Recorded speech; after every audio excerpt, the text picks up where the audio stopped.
दोस्तों, आज हमारे बीच रामकिशोर उपाध्याय जी हैं जो रेलवे में अधिकारी पद पर हैं और लेखन का बहुत शौक़ है इन्हें, बहुत अच्छा लेखन कार्य करते हैं और इसके अतिरिक्त इनका एक मंच भी है। आज उपाध्याय जी, हम आपका बहुत बहुत स्वागत करते हैं। ट्रू मीडिया के माध्यम से हम आपका साक्षात्कार लेना चाहते हैं, इसके लिए आपका बहुत बहुत स्वागत। पुष्पा जी, आपका बहुत बहुत धन्यवाद कि आपने मुझे अपने इस मीडिया के माध्यम से अपनी बात रखने का अवसर दिया। इसके लिए आपका मैं हृदय से आभार व्यक्त करता हूं और ट्रू मीडिया का भी मैं आभार व्यक्त करता हूं कि आज मुझे अपनी बात कहने का अवसर प्राप्त हो रहा है। उपाध्याय जी, आप जीवन को लेखन से किस प्रकार जोड़ते हैं और एक जैसे कि आपका युवा उत्कर्ष मंच, साहित्यिक मंच है, और उसके द्वारा आप लोगों को क्या संदेश देते हैं या क्या कुछ नया उसमें कर रहे हैं, आप हमें बताएं उसके बारे में। जहाँ तक मेरी साहित्यिक समझ है, मैं ये जानता हूँ या मेरे ये अनुभव है कि व्यक्ति ने जब कोई रचना करता है तो वो 3 प्रकार की प्रक्रियाओं से गुजरता है: अनुभव, अनुभूति और अभिव्यक्ति। जब अनुभव व्यक्ति के होते हैं तो वो अनुभूति में जब बदल जाते हैं, फिर वो शब्द जो है वो अनुभूति को ढूंढने लगते हैं कि उस अनुभूति को किस तरह से व्यक्त करें। तो वो जब अनुभूति समय के अंतराल के साथ पक करके बाहर निकलती है, तभी वो एक रचना के रूप में सामने आती है।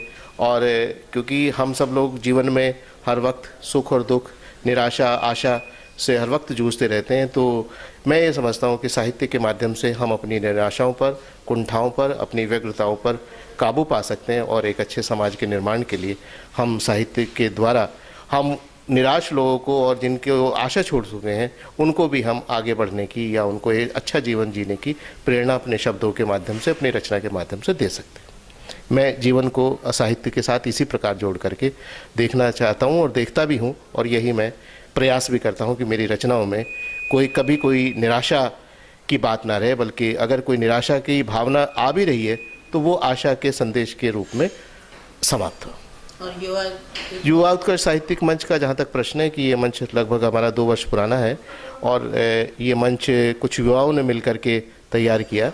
ये मेरा सौभाग्य रहा कि मुझे इसके अध्यक्ष पद का उन लोगों ने दायित्व दिया।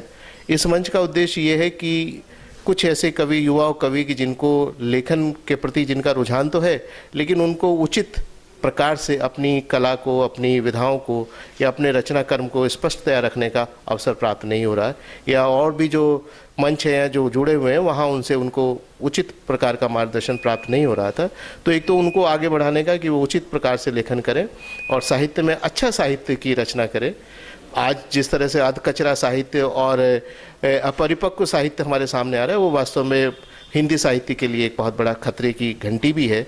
और दूसरा हमारा उद्देश्य है कि जहाँ हमारे वरिष्ठ साहित्यकार हैं जिनको कोई पहचान प्राप्त नहीं हो रही है, लेकिन उनका लेखन आज के प्रतिष्ठित साहित्यकारों से कई गुना अच्छा है, उनको भी हम आज के साहित्य जगत में ला करके उनका जो ड्यू है, उनका जो मान सम्मान जिस स्तर पर उनको मिलना चाहिए उसको दिलाने का प्रयास कर रहे हैं। ये हमारा युवा उत्कर्ष साहित्यिक मंच का लक्ष्य भी है। और हमने अपने 2 वार्षिक सम्मेलनों के माध्यम से जितने लोगों को पुरस्कृत किया और जिस तरह से हमने ढूंढ करके उन लोगों को दूर दराज के इलाकों से हमने अपने कार्यक्रम करके और वहाँ से हमने उन प्रतिभाओं को हम ला करके यहाँ दिल्ली में हमने उनको सम्मानित किया, ये हमारा उस दिशा में प्रयास है। और ये मैं समझता हूँ कि हम इस कार्यक्रम में धीरे धीरे इस माँ शारदा की कृपा से सफल हो रहे हैं। यही मुझे इसके बारे में आपको बताना था। तो ये तो हैं आपके शुभ कार्य, और फिर एक इस समय शुभ कार्य चल रहा है दिल्ली में श्री श्री रविशंकर द्वारा, उसके विषय में आप कुछ बताना चाहेंगे? जो इस समय अड़ंगे लग रहे हैं उस पर, उस विषय में आप कुछ बोलना चाहेंगे? देखिए, जहाँ तक श्री श्री रविशंकर जी का जो ये सांस्कृतिक कार्यक्रम है, मैं समझता हूँ कि विश्व के सामने भारतीय संस्कृति को और सभ्यता को रखने का एक बहुत अच्छा अवसर है कि हम पूरे विश्व को अपनी संस्कृति के बारे में, अपनी सभ्यता के बारे में, अपने विचारों के बारे में अवगत कराएं।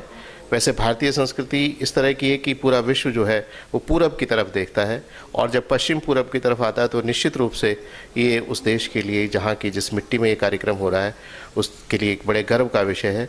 और जहाँ तक विवादों के प्रश्न है कि ये मैं समझता हूँ कि इस तरह के विवाद अनुचित हैं और हमें समग्र रूप से इसको इस दृष्टि से देखना चाहिए कि इससे हमारे भारतीय सभ्यता का, संस्कृति का प्रचार प्रसार हो रहा है और जगत में एक सकारात्मक संदेश जा रहा है, तो हमें उस दृष्टि से देखना चाहिए।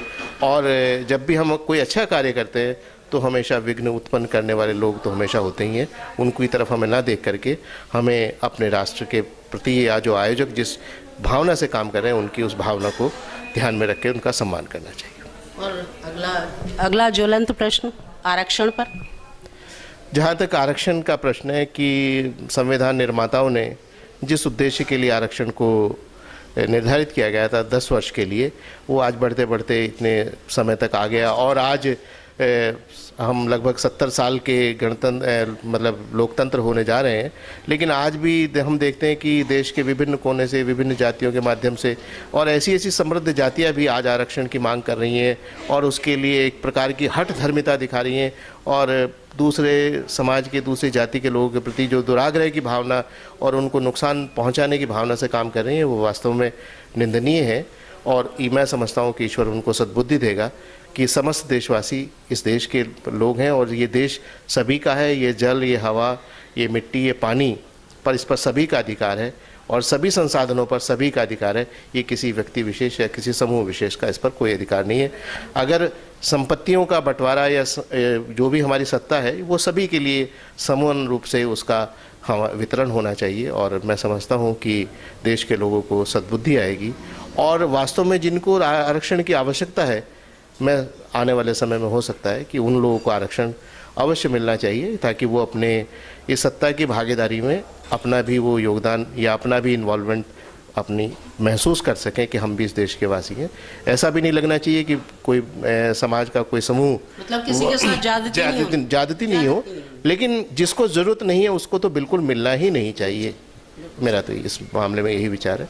और अंत में ट्रू मीडिया के माध्यम से आप देशवासियों को क्या संदेश देना चाहेंगे? मैं तो ट्रू मीडिया के माध्यम से ये कहना चाहूँगा कि ट्रू मीडिया वास्तव में बहुत अच्छा काम कर रहा है, साहित्य जगत में बहुत अच्छा काम कर रहा है। और एक तो मेरी सबसे पहले इस कार्य के लिए ओम प्रकाश जी को, आप सभी लोग जो संपादन मंडल से जुड़े हुए लोग हैं, उन सबको बहुत बहुत मेरी तरफ से शुभकामनाएं कि आप इस शुभ काम को जिस भावना से कर रही हैं वो वास्तव में श्लाघनीय है, प्रशंसनीय है। आपका सबका अभिनंदन है, वंदन है। और मैं देशवासियों को ट्रू मीडिया के माध्यम से कहना चाहता हूँ कि ये देश सभी का है और सभी को इसको प्रेम से, सद्भावना से, मिलजुल करके रहने से ही इसका निर्माण होगा। हमें राष्ट्र निर्माण की सोचना चाहिए। जब हम इस दृष्टि से अपने देश को बनाएंगे, हमें बहुत सारी, क्योंकि इस देश में बड़ी सारी विविधताएं हैं, तो इस विविधता में ही हमें एकात्मता का भाव रख करके जब हम चलेंगे तभी हम देश का निर्माण की, जब हम दूसरे के विषय में सोचेंगे तो निश्चित रूप से दूसरा भी हमारे विषय में सोचेगा। तो इसी भावना के साथ हम देश को आगे बढ़ाएं और अपने छोटी छोटी चीज़ों को बड़े उद्देश्य के लिए हमेशा पीछे छोड़ करके हमें आगे चलने के रास्ते पर चलना चाहिए। ये मेरा इस विषय में कहना। तो दोस्तों, ये थे रामकिशोर उपाध्याय जी, जिनके अनुसार साहित्य जो है सुखद होना चाहिए, सुखांत होना चाहिए और आगे बढ़ने की लोगों को उससे प्रेरणा मिलनी चाहिए। और हमारे सभी प्रश्नों का उत्तर इन्होंने बहुत सटीक ढंग से दिया है। इनका हम बहुत बहुत धन्यवाद करते हैं। आपका बहुत बहुत धन्यवाद। धन्यवाद पुष्पा जी, और ट्रू मीडिया का फिर से धन्यवाद और बहुत बहुत आपको शुभकामनाएं, क्योंकि होली आ रही है और अभी ये शहीद भगत सिंह बिस्मिल का इनका शहीदी दिवस भी आ रहा था 23 मार्च पर।